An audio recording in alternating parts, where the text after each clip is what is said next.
Saya keliling di Yaman mencari tahu tentang Ba'alawi di Tarim, saya mondar mandir itu tidak pernah ada transfer dari Indonesia. Saya pakai uang orang tua saya sendiri. Dari tempat saya sekolah untuk mondar mandir itu bukan mainnya 100.000, 200.000. Itu mainnya 500.000 kalau sekali naik angkot. Karena di sana mainnya rial. Jadi seperti itu. Kalau Kori kan tiap hari debat untuk beli beras 3 kilo, itu saja beli beras 3 kilo masih ribut sama istrinya. Mana bisa bedakan saya dengan Kori? Saya pakai HP bagus, Pak. Harganya saja 20 juta. Wow. Saya harus sombong sama Kori. Jadi kalau saya dibilang saya datang berapi-api, saya berapi-api karena saya sudah terlalu benci kelakuannya Pak Alawi. Di Yaman seperti sampah, di sini seperti kera. Di sana yang namanya bin Syihab apa segala macam itu kalau jual sayur ya jual sayur. Yang gila tetap dikatakan gila. Kalau di sini yang gilanya dibilang majnun, yang warasnya dibilang bisa gitu dong. Saya temu dengan orang-orang keturunan mereka yang jual sayur, jual apa gorengan, biasa saja. Kalau teman-teman tidak percaya, beli tiket, beli bisa berangkat ke Yaman. Gitu loh. Jadi kalau teman-teman, oh Mas Yusuf sekarang berapi-api, nanti khawatirnya dikasih uang, terus pindah. Saya sudah didatangi oleh Pak Alawi. Bukan didatangi di Indonesia, didatangi di Yaman, Pak. Kamu mau apa sekarang, Mas Yusuf? Tinggal bicara saja, ada salam dari Jakarta. Saya bilang saya nggak mau. Seperti itu. Oke. Dan Keimat sangat kenal sama saya, keikhlasan saya. Mudah-mudahan beliau istiqomah percaya sama saya. Baik, poinnya sudah didapat ya bagi penanya tadi. Ada lagi pertanyaan lagi? Silakan. Satu pertanyaan lagi, karena kita terbatas dengan waktu. Menjelang maghrib dan juga kita ada pembekalan dan juga kami umumkan bahwa acara puncak nanti kita akan menyambut dari Pak Jenderal Dudung yang akan hadir nanti kira-kira jam 7. Nanti kita akan mengadakan dialog kebangsaan dengan salesehan silaturahmi buka bersama eventnya. Jadi kita sama-sama menunggu beliau kehadiran sambil kita nanti jeda buka bersama. Satu kali lagi pertanyaan, silakan. Oh ya, silakan. Nanti ke depan dari PBL. Monggo. Assalamualaikum warahmatullahi wabarakatuh. Langsung singkat saja, saya perwakilan dari teman-teman Pekalongan, gudangnya Pak Alawi. Pertanyaannya gini, seberapa tidak dihargainya Pak Alawi di Yaman dan seberapa dihargainya Pak Alawi di Indonesia, dan kenapa alasannya seperti itu? Singkat padat supaya masyarakat tahu, karena masuk ke PBL ofisial. Oke, silakan.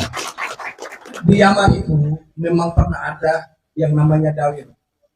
Tapi di tahun 2000, di tahun 1990 sampai ke atas dan seterusnya sampai tahun 2000 itu pernah ada dawir, pernah ada pembodohan yang dilakukan seperti yang ada di Indonesia. Dan saya punya videonya, kalau mau nonton saya kasih tonton di sini. Saya wawancari orang-orang Badui, didatangin di atas gunung mintain kambingnya, nggak usah sholat nggak apa-apa, yang penting kalian muliakan durian Nabi. Setelah Ali Abdul Aswad yang mengambil Yaman itu dijadikan satu selatan dan utara, maka runtuhlah mereka punya kekuatan. Jadi kalau bertanya, Ba'alawi di Yaman kok bisa tidak terkenal? Memang tidak terkenal. Di sana itu tidak ada yang namanya Robi Alawiyah atau Alawiyah, nggak ada. Yang ada di sana itu ya bin Habib, terus bin Syihab, terus apalagi Al-Jufri, apalagi itu pemimpin-pemimpin Al-Atos, orang komunis semua. Jadi di sana itu nggak ada apa-apanya. Umar bin Habib sendiri itu hanya berkuasa di dalam pondoknya. Yang lebih lucunya, orang Nusantara lah yang mengiklankan Yaman sampai sedemikian populer sekarang yang kita lihat ini. Gitu loh.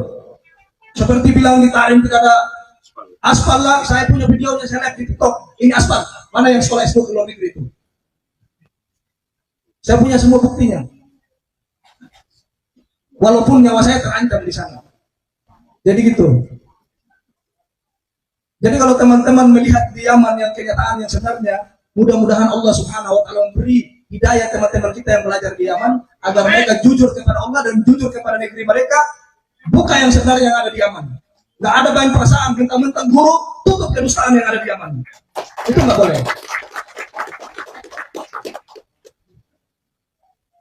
Jadi hanya di Indonesia teman-teman yang adanya perbudakan, yang adanya pembodohan, yang adanya main leluhur. Di Yaman tidak ada main leluhur. Berdiri sama tinggi, duduk sama rendah. Itu prinsip di Yaman. Hanya di Indonesia yang ada kastanya yang paling tinggi, yaitu Ba'alawi. Hanya di Indonesia yang membesar-besarkan leluhurnya yang memiliki karomah, yang dimana karomah yang leluhurnya dimiliki adalah karomah perbudakan. Tidak pernah Wali Songo mengajarkan kita karomah untuk perbudakan diri kepada Wali Songo. Tapi pendatang menciptakan dia punya karomah untuk membudaki orang Nusantara. Itu kita harus garis bawahi. Harus rungkat. Gak boleh nggak? Kalau mereka mau jujur, kembali duduk sama rendah, berdiri sama tinggi, bertobat kepada Allah, ngakui dalam dunia Nabi, kita hidup bareng-bareng. Tapi kalau selamanya mereka merendahkan orang Nusantara, kami dari bagian timur tidak akan bisa diam. Orang timur agama itu nomor 2, tapi jangan coba main leluhur di negeri ini. Makanya orang timur mendapatkan nomor 1 toleransi terbaik di Indonesia ini.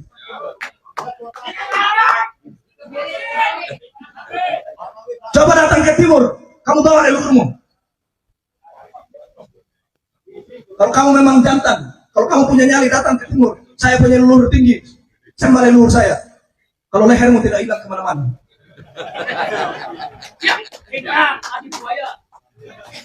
Itu dari saya teman-teman. Sebenarnya ini cuma 1%.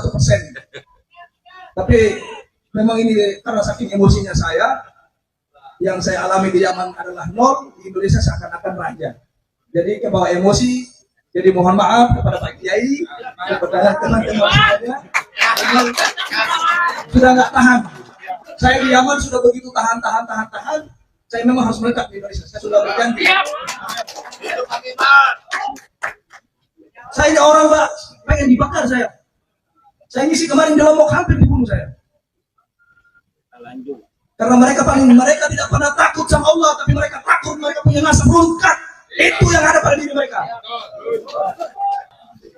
Jadi itu mohon maaf semuanya, saya cukupkan. Mudah-mudahan ini ada sekilas. Satu pertanyaan lagi. Silakan ke depan. Langsung saja ya, kita dibelalakan mata kemarin oleh Kiai Haji Muhammad Subhan SHMH bahwa selama ini ternyata secara konstitusi para kabin Dobolowi itu kan dobol kan bahasanya Al-Kadab, kalau bahasa Jawanya kan dobol. Saya orang Jawa kan bahasa Jawa. Itu ternyata masih WNA, artinya bukan pribumi. Kalau dari DNA-nya kan sudah bukan orang Yaman. Dan secara kultur sebenarnya Pak Alwi ini di Yaman itu pribumi atau juga sebagai pendatang? Biar kayak Rohingya nanti. Baik Pak, itu ya teman-teman. Di Yaman itu suhrawan istifadah, bahwasanya Yaman orang Ba'alawi ini adalah pendatang dari Irak dan Iran. Mereka bukan penduduk asli Yaman. Mereka juga imigran yang datang ke Hadramaut. Mereka itu datang pada 2 tempat, di Hadramaut dan di Sokda, di Shimal dan di Hadramaut, di Janub. Kalau tidak percaya dengan omongan saya, tanyakan langsung ke Al-Irsyad. Orang Al-Irsyad itu adalah orang watonnya Yaman. Kalau nggak percaya, tabayun ke mereka. Jadi kalau Ba'alawi, apakah Ba'alawi itu keturunan Yaman asli? Tidak. Mereka juga pendatang yang ada di Hadramaut. Dan ini juga garis bawah buat kita teman-teman semuanya, Yaman dengan Ba'alawi itu tidak ada sangkut pautnya sama sekali.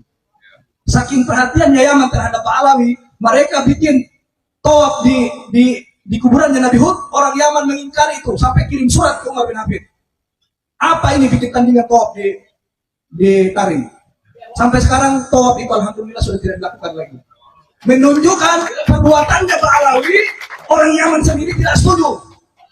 Saya saksi mata. Jadi seperti itu. Sudah jadi pendatang di Yaman, terus datang lagi ke Indonesia. Indonesia sok mau jadi berkuah. Menuduh kita mengadu domba, tapi menciptakan naskah selama ini tidak pernah ada pembunuhan. Mereka menciptakan naskah mati di mana-mana orang Nusantara dibikin. Mana pengadu domba itu? Kita atau mereka? Orang Nusantara, bela Rizik mati. 5 orang. 6 orang. Jadi gitu. Jadi tetap kita berjuang teman-teman, mudah-mudahan tidak ada manfaatnya. Insya Allah saya masih akan tetap mengatakan ini di depan umat, mau lewat YouTube, mau lewat langsung, nggak apa-apa. Pokoknya saya bisa teriak, saya katakan yang sebenarnya, biar orang Nusantara bisa cerdas. Ya.